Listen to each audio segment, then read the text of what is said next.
आज हमारे साथ हैं प्रसिद्ध नेत्र विशेषज्ञ डॉक्टर श्याम अग्रवाल जी। इनसे जानेंगे नेत्र सर्जरी और नेत्र से संबंधित विभिन्न रोगों के बारे में। डॉक्टर साहब, आपका बहुत बहुत स्वागत है। सबसे पहले तो आप ये बताएं कि अभी आँखों के ऑपरेशन में बहुत सारी लेटेस्ट तकनीक आई है, तो उससे क्या सुविधाएं मरीजों को हुई हैं और किस तरह की नई तकनीक आँखों के लेजर सर्जरी से संबंधित आई हैं? क्योंकि बहुत पहले सुई लगा कर किया जाता था, उससे पहले और चीरफाड़ भी होती थी। तो इस समय हमारी चिकित्सा पद्धति कहाँ तक पहुँची है? अभी आँखों में जो सबसे ज़्यादा इम्प्रूवमेंट हुआ है सर्जरी में, वो कैटरेक्ट में ही है। और कैटरेक्ट सबसे बड़ी तादाद में पाया जाता है। अब पहले कैटरेक्ट का जब हम ऑपरेशन करते थे तो उसमें इंजेक्शन लगाते थे। इंजेक्शन लगाने के बाद फिर पट्टी देनी पड़ती थी, कट करते थे आँख को और फिर उसमें टाँके लेने पड़ते थे। और इस सारे प्रोसेस में करीब 15 से 20 मिनट लग जाते थे और रिकवरी में करीब 1 से 1.5 महीना लग जाता था। लेकिन अभी पिछले 25 वर्षों से मोतिया निकालने के लिए आँख में इंजेक्शन लगाने की ज़रूरत नहीं होती है। जब हम इंजेक्शन नहीं लगाते तो पट्टी लगाने की ज़रूरत नहीं होती। जब पट्टी नहीं लगती है तो कहीं किसी प्रकार का कोई कट नहीं होता है, चीरा नहीं होता है। और जब चीरा नहीं है तो टाँके नहीं लगेंगे। और अब कैटरेक्ट को 5 से 6 मिनट का समय लगता है। साथ के साथ मरीज घर जा सकता है और हम 2 दिन बाद 3 दिन बाद उन्हें कह देते हैं कि सिर पे पानी डाल के नहा लीजिए, टीवी देख लीजिए, अखबार पढ़ लीजिए। ये सारी सर्जरी होती है फैको इमल्सिफिकेशन से, जो सबसे लेटेस्ट टेक्निक है। ये कब से आई है? ये करीब पिछले 25 से 30 वर्षों से है। अब ये जो टेक्नोलॉजी में इम्प्रूवमेंट हुआ है, ये तो कैटरेक्ट में हुआ है।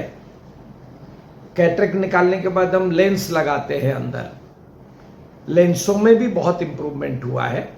पहले लेंस होते थे जो सिर्फ दूर के लिए काम करते थे और पास के लिए चश्मा लगाना पड़ता था। अभी ट्राईफोकल लेंस आते हैं। अगर वो लेंस लगा दिया तो फिर बाद में चश्मे की भी ज़रूरत नहीं होती है। दूर का भी बिना चश्मे के दिखाई दे जाता है, पास का भी बिना चश्मे के दिखाई दे जाता है। और ये कैटरेक्ट किसी भी अवस्था में हो सकता है। बच्चों में भी होता है कैटरेक्ट। वो कभी आँख में मार लगने के कारण होता है, कभी वो कंजेनाइटल होता है, जैसे माँ के पेट में से भी कैटरेक्ट हो सकता है। लेकिन अधिकतर जो कैटरेक्ट होते हैं वो उम्र के हिसाब से होते हैं और एक 50 साल की उम्र के पश्चात होते हैं। जब मरीज को कैटरेक्ट आता है तो उसे धुंधला दिखाई देने लगता है। डे टू डे का जो काम होता है, सड़क क्रॉस करना, टीवी देखना, मोबाइल देखना, उसमें दिक्कत आने लगती है। चश्मा बार बार बदली होने लगता है। तो मरीज डॉक्टर के पास जाता है और डॉक्टर फिर बताते हैं कि आपको मोतिया बिंदु हो गया है। और मोतिया बिंदु की शल्य क्रिया, जैसे कि मैंने पहले समझाया है, बहुत ही आसान हो गई है, बहुत ही सफल हो गई है। और अभी किसी भी प्रकार का, अगर आपका सेटअप अच्छा है, मशीनें अच्छी हैं, माइक्रोस्कोप अच्छे हैं, फैको इमल्सिफायर अच्छा है, तो फिर किसी भी प्रकार के प्रॉब्लम उसमें नहीं होती है। तो डॉक्टर साहब, ये अभी आँखों के बारे में जो लेंस की बात आपने की, तो अभी 5,000 से लेकर के और 2-4 लाख तक के लेंस आ रहे हैं। तो उन लेंसेज में क्या फ़र्क होता है? क्योंकि हर किसी के बस में है नहीं कि वो लाखों रुपए खर्च करके लेंस लगवा दे। तो उसमें क्या फ़र्क होता है, ये ज़रा आप मुझे समझाएं। नहीं, देखिए, 2-4 लाख रुपए तक के लेंस नहीं है। लेंस तो 250 रुपये से लेकर के 80,000 रुपये तक लेंस की कॉस्ट होती है मैक्सिमम। जो सबसे महंगे से महंगा लेंस है वो 80,000 का है। उसके नीचे 50,000 के भी लेंस हैं, 10,000 का भी है, 5,000 का भी है और 250 रुपये का भी है। लेंस जिस चीज़ से बनते हैं वो मटेरियल PMMA सब में सेम होता है। 250-300 रुपये के जो लेंस होते हैं वो हम लोग फ्री में जो चिकित्सा कैंप करते हैं, मुफ्त चिकित्सा कैंप, वो मैं वर्ष में करीब 7 से 8 बार वृंदावन में करता हूँ। सितंबर, अक्टूबर, नवंबर, दिसंबर, जनवरी, फरवरी, मार्च और अप्रैल, हर महीने, जिसमें करीब हम 350 लोगों का ऑपरेशन निःशुल्क करते हैं। अब लेंस में 2 प्रकार होते हैं, monofocal and multifocal. Monofocal lens जब लगाते हैं तो दूर का दिखाई देता है, लेकिन पास के लिए 2.5 नंबर का चश्मा लगाना पड़ता है। कुछ लोग चश्मा लगाना नहीं चाहते, फिर उन्हें ट्राईफोकल लेंस बिठाते हैं। ट्राईफोकल में दूर का भी दिखाई देता है, इन बिटवीन भी दिखाई देता है और पास का भी दिखाई देता है। ये जो ट्राईफोकल लेंसेज होते हैं, इनमें भी बहुत वेराइटीज आती हैं। कॉस्ट 15,000 से लेकर के 80,000 तक होती है। अब ये तो पेशेंट को ऑप्शन दिए जाते हैं, फिर पेशेंट जिस प्रकार से उनकी मेडिकल पॉलिसीज होती है और जिस प्रकार से वो खर्च करना चाहते हैं, फिर लेंस को सिलेक्ट करना ये पेशेंट का ही काम होता है। आजकल सभी का मेडिक्लेम होता है, मेडिक्लेम में पूरी सुविधा मिलती है, कैशलेस होता है, इसलिए लोग ट्राईफोकल भी कराते हैं, मल्टीफोकल भी कराते हैं। तो डॉक्टर साहब, कभी कभी खबरें आती हैं जैसे बिहार से या यूपी से कि वहाँ कैंप लगा था और इतने लोगों की आंखें खराब हो गई, तो वहाँ भी बहुत सारे डॉक्टर तो ट्रेंड ही होते हैं। ऐसी कौन सी वजहें होती हैं कि आंखों का ऑपरेशन सही नहीं हो पाता है? नहीं, देखिए, शिविर में सैकड़ों की तादाद में ऑपरेशन होते हैं। अब शिविर अधिकतर मुफ्त होते हैं, तो इन्फेक्शन का थोड़ा सा डर कुछ पेशेंट्स में, ऐसा नहीं है कि आपने 200 ऑपरेशन किए और 200 पेशेंट की आंख खराब हो गई, ऐसा नहीं होता है। 200 में से कभी 5 को इन्फेक्शन होता है, कभी 10 को होता है। अभी इन्फेक्शन होने का कारण होता है कि लोग एक ही इंस्ट्रूमेंट को बार बार यूज़ करते हैं, दवाई थोड़ी हल्की क्वालिटी की हो सकती है। अभी हम जैसे कैंप करते हैं वृंदावन में, हमारे कैंप में 25 साल से करता हूँ, हमारे कैंप में कभी इन्फेक्शन की कोई घटना नहीं हुई है। उसका एक कारण ये है कि हमारे जो स्पॉन्सर्स होते हैं वो मुंबई से होते हैं, तो हम सारे जितने भी इंस्ट्रूमेंट्स हैं डिस्पोजेबल यूज़ करते हैं, कपड़े डिस्पोजेबल यूज़ करते हैं। तो ये जो सारा खेल होता है ना, ये प्रिकॉशन का होता है। अब बिहार जैसी जगह पर जहाँ बहुत ज़्यादा गरीबी होती है और दवाइयाँ भी पता नहीं, दवाई के कारण भी इन्फेक्शन हो सकता है, इंस्ट्रूमेंट बार बार यूज़ करो उसके कारण भी हो सकता है। कभी कभी इन्फेक्शन के कारण पेशेंट के अंदर भी होते हैं, उनकी आँख के अंदर बॉडी में इन्फेक्शन है, आँख में इन्फेक्शन है, डायबिटीज़ है, अनकंट्रोल्ड है। क्योंकि जितनी अच्छी तरीके से तपास होनी चाहिए ब्लड की, खून की, डायबिटीज़ की, बीपी की, HIV की, हेपेटाइटिस की, इतनी सारी चेकिंग कैंप में हो नहीं पाती हैं। तो बहुत सारे कारण होते हैं। इन्फेक्शन डॉक्टर की स्किल पे नहीं रहता है, डॉक्टर तो सभी स्किलफुल होते हैं, लेकिन कभी कभी ऐसा भी होता है कि डॉक्टर नहीं होते हुए भी चश्मे का काम करने वाले लोग कभी कभी ऑपरेशन कर देते हैं। तो उस सिचुएशन में थोड़ा इन्फेक्शन के चांसेस ज़्यादा होते हैं। मोतियाबिंद तो एक कॉमन आँखों का रोग है जो लगभग उम्र के हिसाब से सब में आता है, लेकिन आँखों में और कौन से रोग हैं जो हो जाते हैं और लोगों को पता भी नहीं चलता है, बहुत लोगों को बहुत बाद में पता चलता है? तो ज़रा इसके बारे में आप बताएं कि क्या सावधानियां रखनी चाहिए और कैसे हमें पता चले कि आँखों में हमारे कोई मोतियाबिंद के अलावा भी कुछ है? राज बिहारी जी, आँखों की जो तकलीफ़ें हैं ये हमारे जन्म से लेकर के हमारी मृत्यु तक कभी भी हो सकती हैं। जैसे अगर हम बचपन को लें तो बचपन में जो एक सबसे बड़ी तकलीफ होती है वो होती है चश्मे की। अगर माता पिता चश्मा लगाते हैं तो भी बच्चों को चश्मा आ सकता है। अगर आँखों का बहुत ज़्यादा दुरुपयोग होता है, बहुत लंबे समय तक टीवी देखते रहना, कंप्यूटर पे लगे रहना, एक्सरसाइज वगैरह नहीं करना, खाना पीना प्रॉपर नहीं लेना, तो उस अवस्था में भी चश्मे का नंबर आ सकता है। तो जब भी आपको लगता है कि आपका बच्चा बराबर देख नहीं पा रहा है, टीवी बहुत पास से देखता है, आंखें छोटी करके देखता है, किताब बहुत पास में लेके पढ़ता है, दूर की चीज़ को पहचान नहीं पाता है, तो आप अपने पास आसपास के डॉक्टर को ज़रूर दिखाइए। और अगर चश्मे का नंबर है तो चश्मा पहनना चाहिए। गांवों में या छोटी जगह पर या हमारे यूपी बिहार में थोड़ा सा लोग चश्मा लगाने में झिझकते हैं। तो चश्मा अगर आया है तो उसमें झिझकना नहीं चाहिए, किसी प्रकार की कोई शर्म नहीं होनी चाहिए, और चश्मा पहनेंगे तो आंखें हमारी सुरक्षित रहती हैं। अब चश्मे भी दो प्रकार के होते हैं, एक लंबे का होता है जिसको मायोपिया बोलते हैं, एक पास का होता है इसको हाइपरमेट्रोपिया बोलते हैं। तो वो तो जो भी चश्मे का नंबर डॉक्टर लिख करके देंगे। अब जैसे मायोपिया होता है ये उम्र के साथ साथ बढ़ता है, जैसे लड़कियों की हाइट 18 साल तक बढ़नी है, लड़कों की हाइट 20-21 साल तक बढ़नी है। तो ये जो माइनस नंबर होते हैं ये हाइट बढ़ती है तो आंख बढ़ती है, आंख की लंबाई बढ़ती है, लंबाई बढ़ती है तो नंबर बढ़ता है।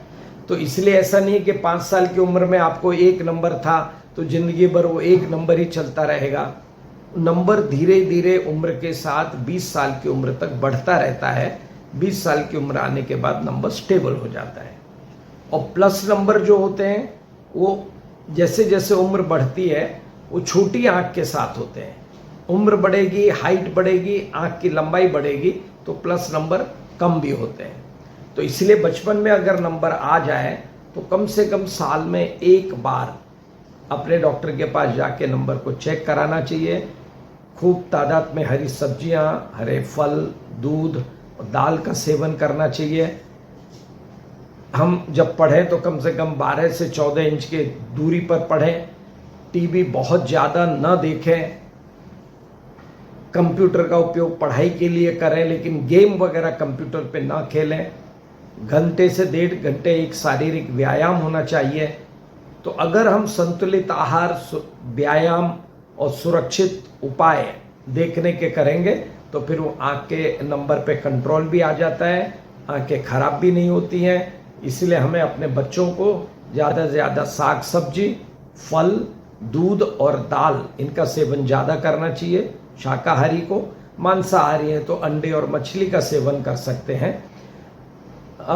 फिर ये खाने के साथ साथ घंटे से 1.5 घंटे की एक्सरसाइज, व्यायाम, योग हो, प्राणायाम हो या किसी भी प्रकार का खेल हो, लेकिन शारीरिक व्यायाम होना चाहिए।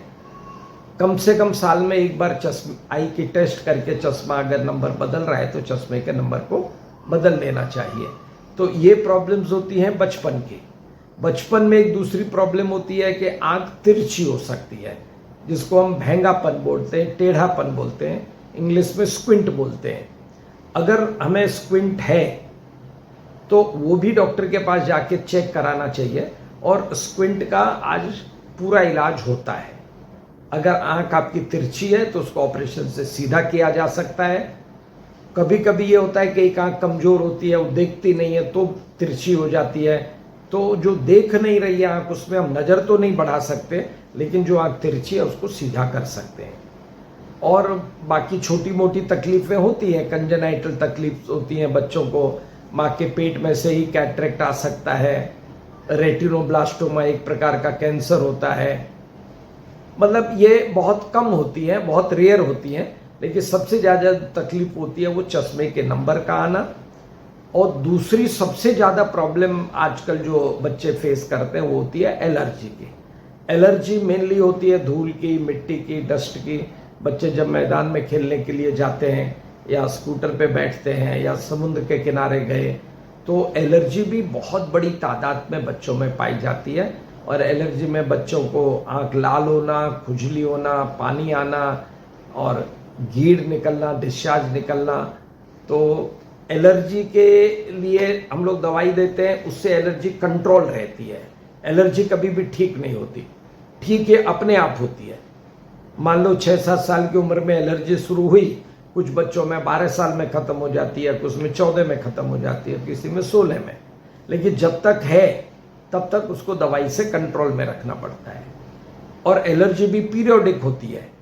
कुछ लोगों की आँख में गर्मी के समय में आती है, कुछ लोगों की आँख में स्प्रिंग सीजन में आती है, इसीलिए जिसको विंटर कहते हैं, तो स्प्रिंग कटार भी इसको कहते हैं। तो एलर्जी की प्रॉब्लम भी एक बड़ी तादाद में पाई जाती है।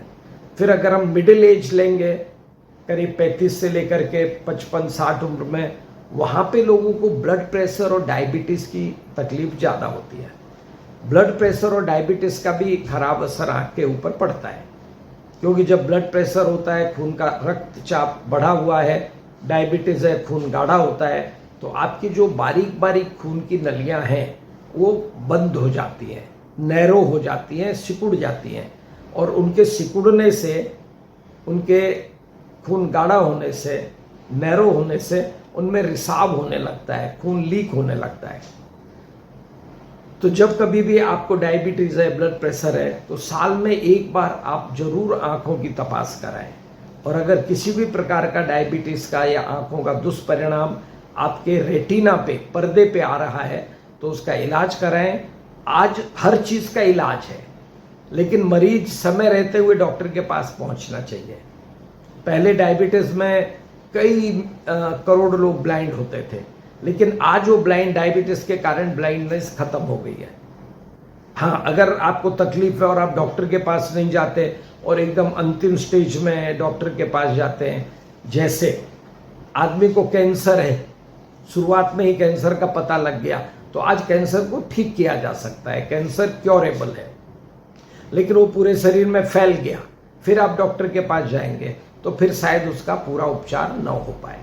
ऐसे ही डायबिटीज और ब्लड प्रेशर समय रहते हुए एवरी ईयर आप डॉक्टर के पास आंख चेक कराएंगे, और उसमें अगर डायबिटीज, बीपी के कारण कोई प्रॉब्लम है, उसका आप डॉक्टर के कहने के हिसाब से ट्रीटमेंट करेंगे, तो जिंदगी में कभी भी आपकी आंख की रोशनी नहीं जाएगी। एक इसी अवस्था में एक और बीमारी होती है जिसको हम सबल वायु कहते हैं, ग्लकोमा कहते हैं इंग्लिश में, गुजराती में झांबर बोलते हैं, मराठी में काला पानी बोलते हैं, और हमारे मध्य भारत में काला पानी, कांच बिंदु, ग्लकोमा। इसकी पहचान कैसे होगी? ग्लकोमा, इसमें धीरे धीरे एक तो सिर में दर्द रहता है, नजर धीरे धीरे कम होने लगती है, चश्मे का नंबर बार बार बदलता है। तो ये जब सिम्टम्स आते हैं तो फिर मरीज डॉक्टर के पास जाता है, डॉक्टर आंखों का प्रेशर चेक करता है। आंख का प्रेशर नॉर्मल 10 से 24 मिलीमीटर ऑफ मर्क्यूरी होता है। अगर ये 24 के ऊपर है तो फिर 2-3 टेस्ट करते हैं, और अगर ग्लकोमा डिटेक्ट होता है तो फिर उसका इलाज है, 90% केसेस दवाई से ही कंट्रोल में रहते हैं, बट दवाई पूरी जिंदगी भर डालनी पड़ती है। कुछ लोग हैं जिनका प्रेशर दवाई से कंट्रोल में नहीं है, तो एक छोटी सी शल्य क्रिया होती है, ऑपरेशन होता है, और ऑपरेशन के द्वारा कांच बिंदु को कंट्रोल में रखा जा सकता है। तो मध्य, जो मैंने बताया, मिडिल एज में डायबिटीज के कारण तकलीफ, बीपी के कारण तकलीफ, काले पानी के कारण तकलीफ, अब कैटरेक्ट भी इसी अवस्था में काफी बड़ी मात्रा में पाया जाता है। तो कैटरेक्ट का तो मैंने आपको बताया है। फिर बाद में आती है वृद्धावस्था, 60 वर्ष के ऊपर। 60 वर्ष के ऊपर अधिकतर जो तकलीफ होती है आंखों में, वो मोतिया की होती है। अब मोतिया में भी नजर धीरे धीरे कम होने लगती है, चश्मे का नंबर बार बार बदलने लगता है, आंख में खुजली आना, पानी आना, रात को लाइटें कई कई फूटी फूटी सी दिखाई देती हैं। जब इस प्रकार की तकलीफ होती है तो मरीज डॉक्टर के पास जाता है, डॉक्टर चेक करता है और बताता है कि आपको मोतिया बिंदु हुआ है। और मोतिया बिंदु में 2-3 ब्लड के टेस्ट करने के बाद उस फेको इमल्सिफिकेशन से, कॉमन भाषा में लोग इसको लेजर भी बोलते हैं, तो उससे ये अल्ट्रासोनिक वाइब्रेशन से निकलता है, तो कैटरेक्ट को निकाल देते हैं। बट कैटरेक्ट भी कंप्लीटली क्योरेबल है, और एक बार अगर कैटरेक्ट का ऑपरेशन हो गया मोतिया बिंदु का, तो फिर बाद में आपको कोई चिंता करने की बात नहीं होती है।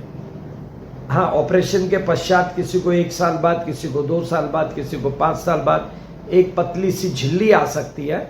वो झिल्ली को हम लोग लेजर से ही निकाल देते हैं, जिसमें करीब 15-20 सेकेंड्स का समय लगता है।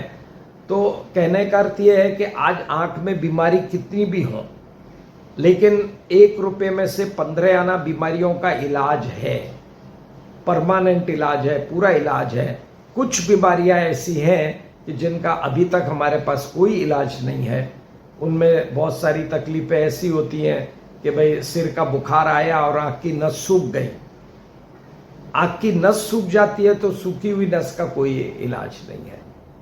आपके पर्दे पे एक तकलीफ होती है, age related macular degeneration, degeneration का अर्थ होता है जैसे आपका काला बाल सफ़ेद हो गया तो आप सफ़ेद बाल को फिर से काला नहीं कर सकते, लेकिन कलर करके उसको डाई करके काला बना सकते हैं। That's a temporary thing. उसी तरीके से पर्दे के ऊपर सूजन आ जाती है, पानी भर जाता है, उसका इलाज है अगर समय रहते हुए करेंगे तो आँख में इंजेक्शन्स लगाते हैं, लेज़र्स देते हैं, और इंजेक्शन और लेज़र से वो चीज़ें ठीक हो जाती हैं। जिनकी आंखें ठीक ठाक हैं उनको भी कभी कभी मामूली खरोंच लग जाए या धूल लग जाए तो आंखें बहुत लाल हो जाती हैं। तो ऐसे हालत में उनको आमतौर पे कुछ लोग सिप्लॉक्स डी डाल के काम चला लेते हैं या कुछ लोग ठंडे पानी से। तो वो प्राथमिक उपचार क्या करना चाहिए और कितने दिन तक उसकी सावधानी बरतनी चाहिए? देखिए, आजकल एक तो जैसे जैसे हमारे भारत का शहरीकरण होता जा रहा है, शहरों की पॉपुलेशन बढ़ती जा रही है, व्हीकल्स की संख्या बढ़ती जा रही है, तो ये गाड़ियों की जैसे जैसे संख्या बढ़ती है, औद्योगिकरण बढ़ता है, तो पॉल्यूशन बढ़ जाता है। और पॉल्यूशन आग का सबसे बड़ा शत्रु है। जैसे पॉल्यूशन होगा तो आपके जब आप ऑक्सीजन हवा लेते हैं तो उसका कचरा आपके फेफड़ों में जाता है, उसी तरीके से ये आँख के अंदर भी जाता है और उससे एलर्जी होती है, आँख लाल होती है, खुजली होती है, आँख थक जाती है, डिस्कम्फर्ट होता है। तो उसमें अगर किसी को बहुत ज़्यादा बाहर रहना होता है, सड़क पे चलने का काम है, वो सेल्समैन है, तो अगर वो गॉगल्स का यूज़ करता है, कोई भी प्रोटेक्टिव ग्लासेस का यूज़ करता है, तो उससे कोई अच्छी बात नहीं है। बाइक चलानी है, गॉगल्स लगाइए, धूप में घूमना है, गॉगल्स लगाइए। गॉगल्स ऐसा नहीं है कि पूरे डार्क कलर के लगाए, लाइट कलर के भी गॉगल्स आते हैं। और फिर कभी अगर आँख लाल होती है, थक जाती है, तो आपको नल के नीचे जाके ठंडे पानी के छींटे मार दें, उससे भी आपको काफ़ी आराम होता है। और बाकी तो देखिए, जगह पैर चलने के लिए बनाए हैं, अगर आप पैदल चलेंगे तो पैर थकेंगे, पैर थकते हैं, खराब नहीं होते, तो आप बैठ जाते हो और आराम करते हो। ऐसे आंखें देखने के लिए बनाई हैं। आप दिन में 15 घंटे जगे हुए हो तो 15 घंटे आंख काम कर रही है तो आंख थक जाती है, तो आंख को भी आराम की जरूरत होती है। लोग शरीर को तो आराम देते हैं लेकिन बैठे बैठे भी मोबाइल यूज करते रहते हैं। जब से मोबाइल और कंप्यूटर आया है तब से आंखों की समस्या बहुत बढ़ गई है, और वो समस्या होती है ड्राइनेस की, सूखेपन की, खुश्की की। जैसे हम योग में त्राटक करते हैं, त्राटक में हम आंख को खुली रख करके मोमबत्ती को घूरते हैं, और त्राटक करना और मोबाइल देखना एक ही जैसा है। त्राटक करेंगे तो 10-20 सेकेंड के बाद आंख से पानी झरने लगता है, क्योंकि आंख ड्राई हो गई, खुश्की हो गई। तो ये जो पानी आ रहा है ये गीला नहीं होता, आंख में ऑयल की लेयर होती है, वो ऑयल की लेयर कम होती है तो पानी झड़ता है।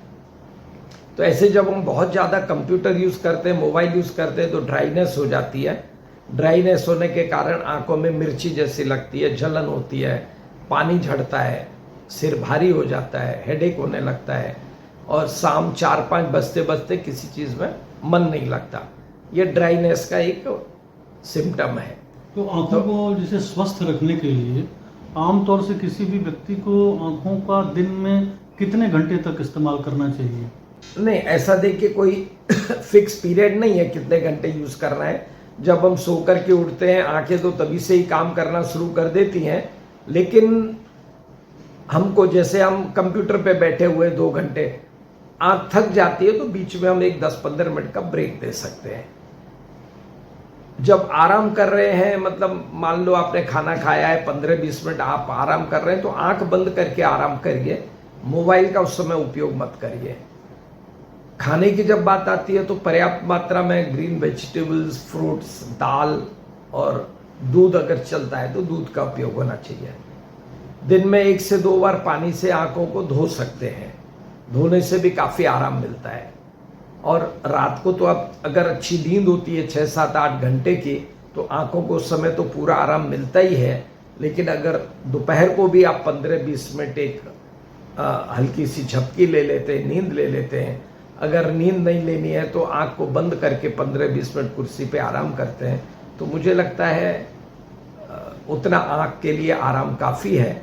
अब 14 घंटे जगे हुए, 14 घंटे काम करते हैं, उसमें एक आधा घंटा बीच में आपने आंखों को आराम दे दिया तो अब जो लोग जो लोग टीवी और सिनेमा के लिए काम कर रहे हैं उनको बहुत तेज लाइट का सामना करना पड़ता है, और चूंकि उनकी रोजी रोटी से जुड़ा है तो वो उसको अवॉइड भी नहीं कर सकते हैं, तो उनके लिए क्या सावधानियां आप बताना चाहेंगे? देखिए, ये इसको हम लोग प्रोफेशनल हैजार्ड बोलते हैं। अपने व्यवसाय से, अपने प्रोफेशन से जुड़ी हुई तकलीफ है।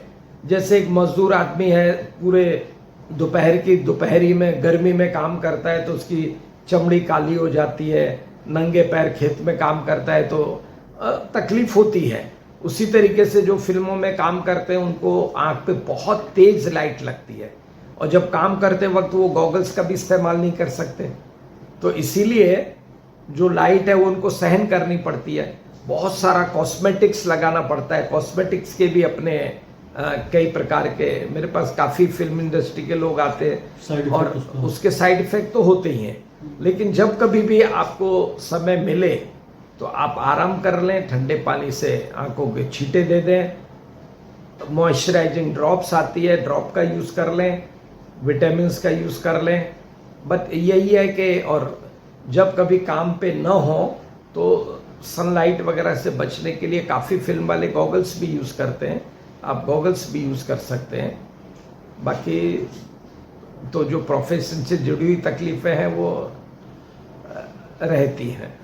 एक बार जैसे मोतियाबिंद का ऑपरेशन हो गया, उसके बाद भी कुछ ड्रॉप डालने की जरूरत पड़ती है या सावधानी रखने की जरूरत पड़ती है? नहीं, मोतिया करने के बाद में 3-4 हफ्ते तक दवाई डालनी पड़ती है, उसके बाद कोई दवाई की ज़रूरत नहीं होती। लेकिन कुछ लोगों को एज बढ़ती है तो स्किन, चमड़ी के ऊपर भी खुश्की आती है, तो उनको आंखों में भी खुश्की रहती है। तो कुछ लोगों को थोड़ी आदत भी हो जाती है कि भाई आंख में ड्रॉप डालेंगे तो नींद आएगी, नहीं डालेंगे तो नहीं आएगी। तो मॉइस्चराइजिंग ड्रॉप्स आती हैं। पहले मुझे पता है 50-60 साल पहले लोग जीवदयान्वित प्रभा डालते थे। बाद में बाबा रामदेव की भी एक दिव्य दृष्टि दवाई है। तो हमारे यहाँ पे एक परंपरा है कि जैसे सोने के वक्त एक गिलास दूध पीना है, उसी प्रकार से आंख में एक ड्रॉप डाल करके सोनी है। तो बहुत सारी दवाइयाँ होती हैं, वो नुकसान भी नहीं करती हैं, बट आप डाल सकते हैं। अब मॉइस्चराइजिंग ड्रॉप आने लगी हैं, सोने के समय भी डाल सकते हैं, और बाकी जब आंखों में थकावट आए, जैसे आप पैदल चल के आते हैं तो पैर थक जाते हैं तो आप गर्म पानी की बाल्टी में पैर रख देते हैं। वो कौन से ड्रॉप्स होते हैं जो? ये मॉइस्चराइजिंग ड्रॉप बोलते हैं इसको, लुब्रिकेटिंग ड्रॉप्स।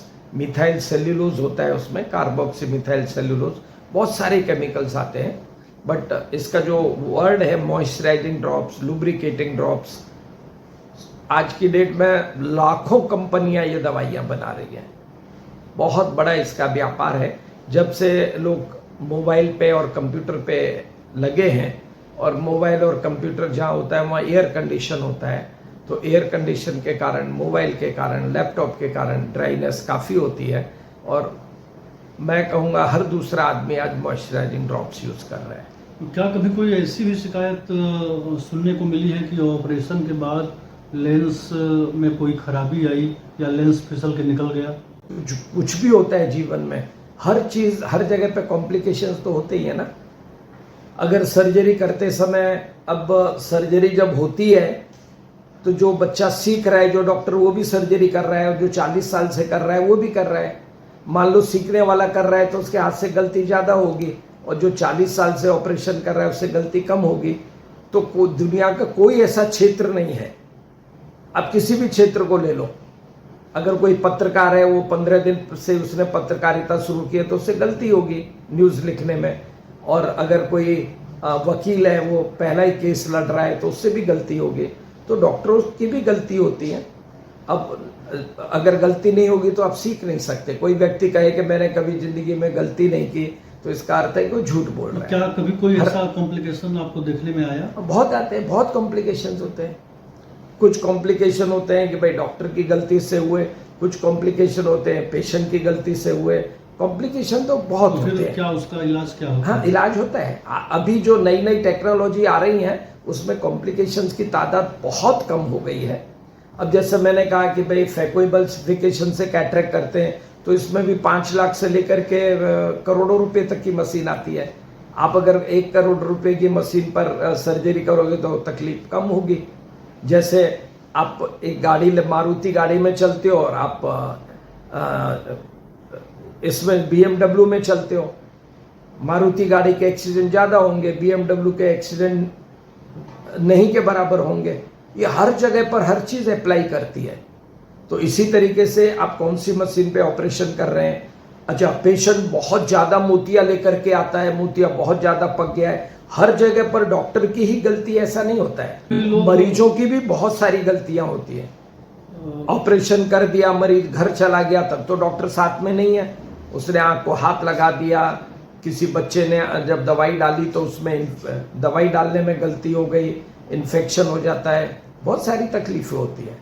तो ये जो कॉम्प्लिकेशंस होते हैं ये सिर्फ डॉक्टर के ही यहाँ पर हुए ऐसा नहीं है, मरीज के यहाँ भी हो सकते हैं, बट इनकी तादाद बहुत कम होती जा रही है। इतनी कम होती जा रही है, अगर मैं कहूँ कि 200-400 में इक्का दुक्का, बस इतना कम हो गया है। पहले हम लोग सुनते थे कि डॉक्टर कहते थे कि जाइए, अभी आपका मोतिया पूरी तरह से पका नहीं है। आज हम सुनते हैं कि किसी भी स्टेज पे ऑपरेशन कर देते हैं, तो इसमें क्या सच्चाई है? क्या आंखों का ऑपरेशन करने के लिए मोतिया का पूरा पकना जरूरी है या किसी भी स्टेज पे ऑपरेशन हो सकता है? नहीं, आप सही कह रहे हैं, किसी भी स्टेज पे मोतिया नहीं होगा तो भी निकाल सकते हैं। कुछ लोग ट्राइफोकल लेंस लगाने के लिए, चश्मे का नंबर हटाने के लिए भी मोतिया निकलवाते हैं। मोतिया किसी भी स्टेज में निकाला जा सकता है। बाकी मोतिया थोड़ा कच्चा रहे 10 से 20% तो ही निकलवा लेना चाहिए।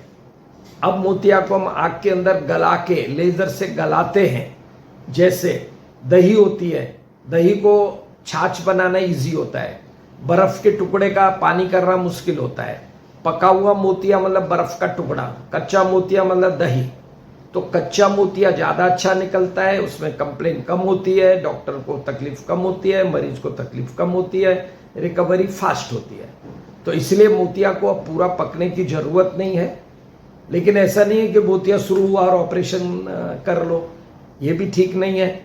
मैं हमेशा मरीज को कहता हूँ कि जब तुमको 20-25 फुट की चीज़ साफ न दिखाई दे तब आप अपना मोतिया निकलवा लीजिए। वो उस समय मोतिया 70 से 80% होता है, तो जब मोतिया 60, 70, 80% हो उस समय निकलवा लेना चाहिए। 100% के लिए वेट नहीं करना चाहिए। 100% होने पे फिर आंख में तकलीफ हो सकती है। और ऑपरेशन के बाद कितने दिन तक पानी से बचाव और किस तरह की सावधानियां बरतनी? देखिए, आजकल तो टेक्निक इतनी एडवांस हो गई कि गर्दन के नीचे तो हम दूसरे दिन से नहाने को बोल देते हैं। गीले कपड़े से मुंह पोंछ लीजिए, सिर पोंछ लीजिए, तेल लगा लीजिए, कंघी कर लीजिए। और अगर सिर के ऊपर खूब पानी डाल करके नहाना है तो हम बोलते हैं 5-6 दिन के बाद नहाएं तो ज़्यादा बेटर हो। तो 5-6 दिन के बाद अगर आंख में पानी जाए तो कोई दिक्कत नहीं होगी? वैसे देखिए 90, वही बात आ गई, 100 में से 99 को तकलीफ नहीं होगी। लेकिन एक आदमी उसने पानी के साथ साबुन भी डाल दिया, केमिकल भी डाल दिया, तो फिर तकलीफ हो सकती है। खुजली होगी, वो रगड़ देगा, मसल देगा। कुछ लोग डाई करवाने जाते हैं तो डाई आंख के अंदर चली जाती है। तो अगर कोई केमिकल आंख में जाएगा तो नुकसान तो करेगा ही। तो इसीलिए अगर आपको नहाना भी है तो आंख को बंद कर लो। कोशिश ये रखो कि आंख के अंदर पानी न जाए। और पानी अगर साफ सुथरा पानी जाता है तो कोई प्रॉब्लम नहीं होती। अगर गंदा पानी गया तो तकलीफ तो नॉर्मल आंख को भी हो सकती है। जिनका ऑपरेशन नहीं हुआ है उनकी आंख में गंदा पानी जाएगा, केमिकल जाएगा, साबुन जाएगा, तो उनकी भी आंख लाल हो जाती है, खुजली होती है, दर्द होता है। तो फिर ऑपरेशन वाली आंख तो थोड़ी सेंसिटिव होती है, नाजुक होती है। आपके द्वारा जो ऑपरेशन शिविर लगाए जाते हैं मुफ्त वाले, वो कब कब लगाए जाते हैं और मरीज कब आपसे संपर्क करें तो वहाँ पे उनको ये सुविधा मिल सकती है? मैं अधिकतर वृंदावन के अंदर करता हूँ, रितंबरा जी के आश्रम में, मथुरा में, डूंगरपुर में करता हूँ, राजस्थान में, और भी कई जगह होते हैं। लेकिन जो रेगुलर हर महीने कैंप होता है वो वृंदावन में होता है। और ये सितंबर से शुरू करते हैं, मार्च अप्रैल तक चलते हैं। उसके बाद गर्मी शुरू होती है, फिर बंद कर देते हैं। तो हर एक शिविर में कितने दिन होता है? एक दिन, खाली एक दिन पेशेंट चेक करते हैं, एक दिन ऑपरेशन करते हैं और फिर तीसरे दिन उनको छुट्टी दे देते हैं। अब उसमें 300 से 350 ऑपरेशन होते हैं। 10 डॉक्टर्स की टीम होती है। अब मतलब मैं 25 साल से कर रहा हूँ तो लोगों को पता है, पता नहीं कैसे उन्हें पता चल जाए मुझे तो मालूम नहीं। लेकिन हमारी हमेशा 500 पेशेंट की वेटिंग लिस्ट होती है। वो फ़ोन करके पूछ लेते हैं कैंप कब लगेगा, हम लोग बता देते हैं कि मान लो 10 सितंबर को लगेगा, तो पेशेंट 10 सितंबर को सारे वहाँ जमा हो जाते हैं। वहाँ जो डॉक्टर हैं वो लोग चेक करके उनको एडमिट कर लेते हैं। हम मुंबई से जाके फिर ऑपरेशन करके दूसरे दिन उनको फ्री कर देते हैं। अब दूसरा, यहाँ पे हम लोग न्यूज़पेपर में भी दे देते हैं, जैसे नवभारत टाइम्स में एक हफ्ते पहले दे देते हैं कि इन दिनों में वृंदावन में आई कैंप लगेगा। तो जो मथुरा, वृंदावन, मतलब पेशेंट तो पूरे उत्तर प्रदेश से आते हैं। तो महाराष्ट्र या इसके आसपास ऐसा कुछ नहीं है? महाराष्ट्र के आसपास हम पहले लगाते थे, अभी बंद किया है, क्योंकि अब कंप्लाइंस जो होते हैं ना, सरकार की बहुत ज़्यादा रिस्ट्रिक्शंस हो गए हैं कैंपों पे। आप अब हर जगह कैंप नहीं कर सकते, मशीनरी बहुत चाहिए। वृंदावन में आज हमारे पास 5 करोड़ की मशीनरी है जहाँ हम लोग ऑपरेशन करते हैं। अब 5 करोड़ का सेटअप आप कितनी जगह बनाओगे? अब वो पहले जैसा नहीं होता है कट करो टाके लगाओ। अभी वहाँ कैंप में भी हम लोग फेको इमल्सिफिकेशन लेज़र से ही ऑपरेशन करते हैं। उसमें भी इंजेक्शन नहीं लगता है, पट्टी नहीं लगती है, कट नहीं होता है, टाके नहीं आते हैं, चश्मा लगा के पेशेंट को घर भेज देते हैं। सरकार को तो मदद करनी चाहिए, इसमें रिस्ट्रिक्शन नहीं, सरकार ने तो मदद क्या, जगह जगह हॉस्पिटल ही बना रखे हैं, सब जगह। बॉम्बे में है, केईएम है, नायर है, साइन है, जे है, और हर जगह पर शताब्दी है, कांदीवली में, बोरीवली में भगवती है, गोरेगांव में सिद्धार्थ है। मतलब जितना सरकार करती है उतना कोई नहीं करता। नहीं, जैसा आपने बताया कि सिविल के लिए बहुत सारी चीज़ें वो रिस्ट्रिक्शंस आ गई हैं। नहीं, अभी क्या होता है, पेशेंट का ये होता है कि भाई हमको डॉक्टर श्याम अग्रवाल से ही कराना है, तो फिर वो वेट करते रहते हैं, वो सरकारी अस्पताल में नहीं जाते। अब बॉम्बे की टीम अगर ऑपरेशन करेगी, थोड़ा फर्क तो होता ही है हमारी दवाइयों में, क्वालिटी में, डॉक्टर के एक्सपीरियंस में। तो इलाज किससे करवाना, किससे नहीं करवाना, ये भी तो पेशेंट की चॉइस होती है ना। आप जब इलेक्शन आता है तो आप नरेंद्र मोदी जी को ही वोट देना चाहते हो अधिकतर, तो इसलिए जीत करके अच्छे आदमी की पहचान करना। अब सरकारी हॉस्पिटल में क्या होता है, सीखने वाले डॉक्टर भी करते हैं, उन्हीं के हाथ से थोड़ी केस बिगड़ भी जाते हैं कभी कभी। तो लोगों का एक कॉन्फिडेंस जो प्राइवेट सेटअप पर है वो सरकारी सेटअप पे नहीं है। वो सरकारी सेटअप को एक विश्वास पैदा करना पड़ेगा लोगों के अंदर। एक अच्छा आई सर्जन बनने के लिए आप जो इस क्षेत्र में अपना करियर बनाना चाहते हैं, उनके लिए क्या कहना चाहेंगे? कि यही कहना चाहूँगा, अगर आप एक अच्छे सर्जन बनना चाहते हैं तो सबसे पहले किसी भी डॉक्टर को पैसे के पीछे नहीं जाना चाहिए। मेरा कहना यह है कि पैसा आपके पीछे आएगा, आप पैसे के पीछे मत जाइए। आपको निस्वार्थ गरीब बस्तियों में जाकर के लोगों की महीने में एक दिन जाओ या हफ्ते में एक दिन जाओ, जो मैंने करीब पिछले 40 वर्षों में किया है और अभी भी यथाशक्ति हम लोग करते हैं।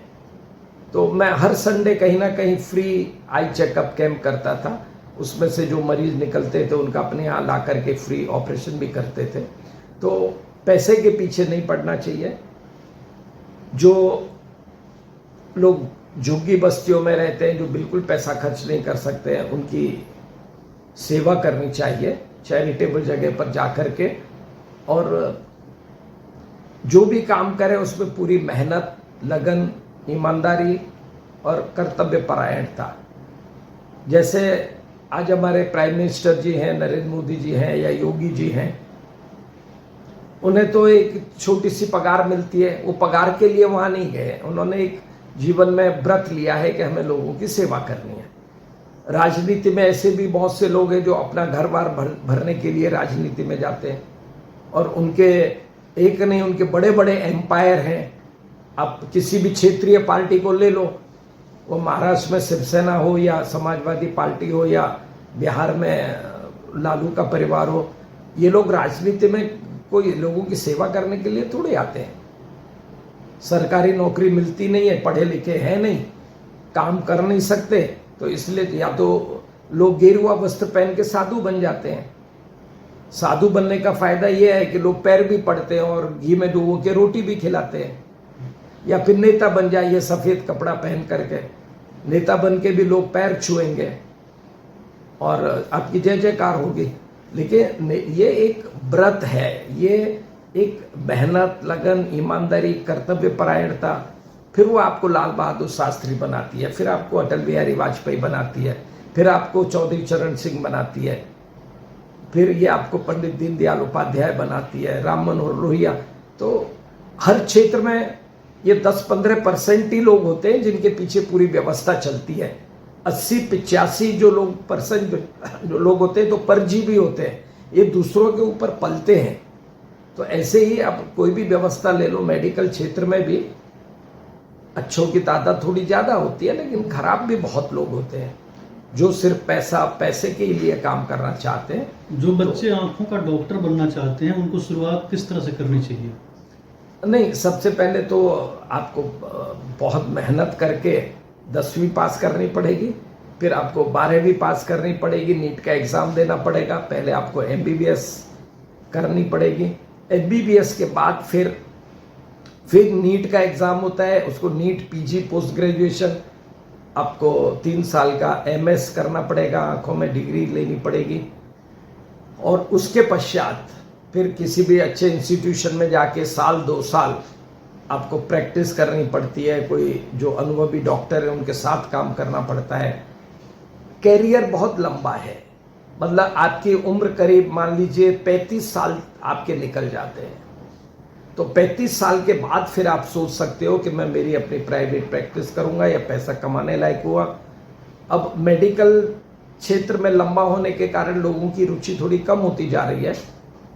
अब मैं भी लोगों को बोलता हूं, अगर आप कोई वकील का पैसा लेते हो तो 12वीं के बाद 5 साल का कोर्स है, आपको LLB की डिग्री मिल जाती है।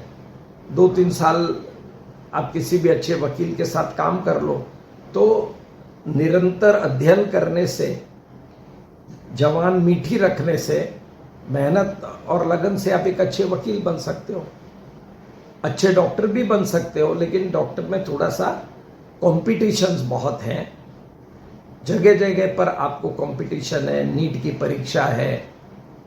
और फिर अपनी व्यवस्था आपको पता ही है कि अगर आप backward class, schedule tribe, schedule caste, ये सब OBC में नहीं है तो आपके लिए सरकारी अस्पतालों में ज़्यादा अपॉर्चुनिटीज़ नहीं है। फिर आपको प्राइवेट में जाना पड़ता है, प्राइवेट में फीस लाखों में होती है। आजकल तो मेडिकल कॉलेज की फीस 20 लाख, 22 लाख, 25 लाख, 30 लाख हो गई है। तो कुछ लोग यहाँ से रसिया और दूसरे देशों में जाते हैं। हाँ, चले जाते हैं, वहाँ से डॉक्टर बन के आ जाते हैं, लेकिन उनको पर्याप्त, उनकी जो पढ़ाई है वो भारत जैसी नहीं है। डिग्री तो मिल जाती है लेकिन अनुभव नहीं मिलता है। तो इसलिए बाहर की जो डिग्रियां हैं, बाहर क्या सस्ता है पढ़ना? हाँ, थोड़ा सस्ता पड़ता है। मॉरिशस जाते हैं लोग, रसिया जाते हैं लोग, कई कंट्रीज में जाते हैं, वहाँ सस्ता पड़ता है इसीलिए जाते हैं, और दूसरा कोई कारण नहीं। और यहाँ सस्ता होने के लिए क्या अभी भविष्य में कुछ उपाय है? नहीं, देखिए, सस्ता अभी सरकारी जो कॉलेजेस हैं वहाँ तो सस्ता ही है, लेकिन वहाँ पे सीटों का लिमिटेशन है। मान लो 200 सीट है, 200 सीट में 100 रिजर्व्ड है, 100 ओपन है, और लाखों बच्चे अपीयर होते हैं तो सबको चांस नहीं मिल पाता है। और जो आप जैसे डॉक्टर जिन्होंने पूरा जीवन दिया है आंखों को, तो आप लोगों को क्या सुविधा मिलती है कि आप अपने साथ ट्रेनिंग रख करके और कुछ लोगों को ये सर्टिफिकेट प्रदान कर सकें? नहीं, वो नहीं मिलती है। उसमें ऐसा होता है कि कोई MS की डिग्री करके हमारे साथ 2 साल काम करे तो अनुभव लेकर के और सीख करके वो फिर अपनी प्राइवेट प्रैक्टिस चालू कर सकता है, लेकिन बेसिक डिग्री तो उसको लगती है। उसको पढ़ाई करनी ही पड़ेगी? पढ़ाई तो उसको करनी ही पड़ेगी। क्या आप अपना कोई कॉलेज इस तरह का खोलना चाहेंगे भविष्य में? नहीं, आज देखिए, मेडिकल कॉलेज खोलना बहुत आसान नहीं है। पहले तो इसमें 25-50-100 करोड़ से काम नहीं चलता, हजारों करोड़ का काम है। हम औरंगाबाद में डॉक्टर हेडगेवार में RSS से जुड़ा हुआ हूँ, और अपनी संस्था के माध्यम से हम लोग मेडिकल कॉलेज औरंगाबाद में चालू कर रहे हैं। क्योंकि 10 सीट के पीछे, अगर पहले आपके पास हॉस्पिटल होना चाहिए, 10 सीट के पीछे एक मेडिकल सीट मिलती है, तो 1000 सीट का हॉस्पिटल होगा तो 100 सीट मिलेगी मेडिकल कॉलेज में। अब जहां तक रही पैसे की बात, आजकल प्रोफेसर की पगार हो गई है 4-4, 5-5 लाख रुपए। अब मान लो एक MBBS में 100 बच्चों को पढ़ाना है, तो वो 100 बच्चों से आपने हर बच्चे से 25 लाख रुपए भी लिए, तो आप 25 करोड़ जमा कर रहे हैं, उसमें से 15-20 करोड़ तो सैलरी चली जाएगी।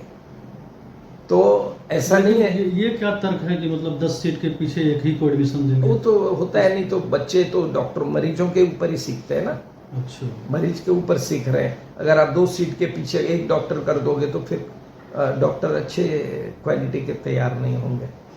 अभी सरकार ने कुछ कम किया है, 5 सीट के पीछे एक, लेकिन फिर भी हॉस्पिटल तो होना चाहिए ना मेडिकल कॉलेज के साथ। अगर हॉस्पिटल नहीं होगा, वहाँ पेशेंट नहीं आएंगे, तो फिर डॉक्टर कहाँ सीख पाएंगे। विदेशों में काफ़ी मतलब डॉक्टर्स, ऐसा मैंने सुना है कि हर 100 आदमी के पीछे एक डॉक्टर है, और यहाँ 1000 से भी कई हजार के पीछे एक डॉक्टर है। नहीं, ऐसा नहीं है। यहाँ पर भी क्या है, डॉक्टरों की तादाद काफ़ी है, लेकिन गांव में कोई जाना नहीं चाहता है। गांव में जाते नहीं है। हमारे यहाँ पर भी वो ठीक है, थोड़ा सा अनुपात अगर देखेंगे तो कम है, लेकिन डॉक्टरों की कोई कमी है ऐसा नहीं है। लेकिन गांव में जो तहसील लेवल है वहाँ पे अच्छे डॉक्टर जाते नहीं हैं। एक तो बहुत सारे स्टेटों में सिक्योरिटी नहीं होती है, इसलिए नहीं जाते हैं। दूसरे, फिर जब उनके बच्चे होते हैं तो उनको पढ़ने के लिए प्रॉपर स्कूल वगैरह नहीं होते। बहुत सारे कारण होते हैं। लेकिन अभी हमारे यहाँ भी मुंबई में जब से नरेंद्र मोदी जी की सरकार आई है, मेडिकल सीटें बहुत बड़ी हैं, डॉक्टरों की भी तादाद बहुत बड़ी है। लेकिन धीरे धीरे लोग, जब आज शहर में तुम जाएंगे तो हर 2 कदम पे डॉक्टर है। बहुत बहुत धन्यवाद, आपने आंखों से जुड़ी काफ़ी सारी जानकारियाँ दे दी। हमारे दर्शकों को काफ़ी सारी जानकारियाँ मिली होंगी, और अगर आपको कोई नई जानकारी चाहिए तो कमेंट बॉक्स में लिखें, हम फिर से डॉक्टर साहब से जानकारी प्राप्त करेंगे। बहुत बहुत धन्यवाद रास बिहारी जी आपका, कि लोगों को जो आपके चैनल को देख रहे हैं, वो जो कुछ मैंने कहा है और इस पर रास बिहारी जी की बहुत मेहनत, अथक प्रयत्न और प्रयास लगे हुए हैं। तो अगर ये कुछ भी आपके काम आ सकता है तो हमारा चैनल और मैं अपने को भाग्यशाली समझेंगे। बहुत बहुत धन्यवाद।